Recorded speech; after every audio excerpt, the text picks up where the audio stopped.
La semaine dernière, Jean-Luc Blunven, député socialiste, était sur notre plateau pour dire son désaccord sur l'inscription de la déchéance de nationalité dans notre Constitution. Je crois qu'on a gagné, on est un pays aussi où on a gagné sur un certain nombre de droits. Mais mardi, à 23h20, il n'était pas dans l'Assemblée nationale pour participer au vote de l'article 2 portant sur cette déchéance.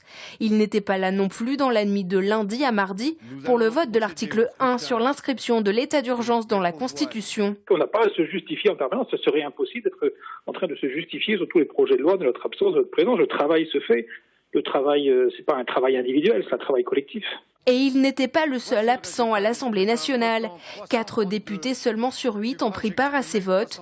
Gwenaëgan Buy et Gilbert Lebris étaient là pour l'article 1. Richard Ferrand, Patricia Adam et Gwenaëgan Buy encore pour l'article 2. Selon son assistante, Chantal Guittet était à l'ONU. Annick Leloc, elle, était selon ses proches en mission en Espagne.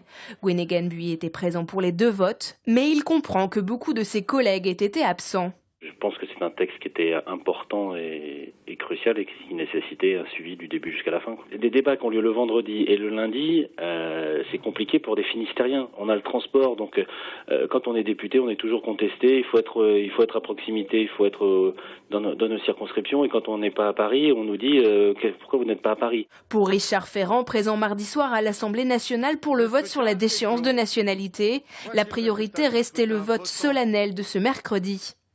Compte tenu que le vote était acquis, si vous voulez, sur l'état d'urgence, il n'y avait pas de mobilisation particulière. La présence dans l'hémicycle, c'est la partie visible du travail. Voyez-vous, là j'étais en commission tout à l'heure, j'y retourne, ça ne se montre pas. Le vote solennel de la révision constitutionnelle a eu lieu ce mercredi à 16h30 dans l'Assemblée nationale. Tous les députés finistériens se sont exprimés. Jean-Jacques Urvoas, le nouveau ministre de la Justice, était non-votant.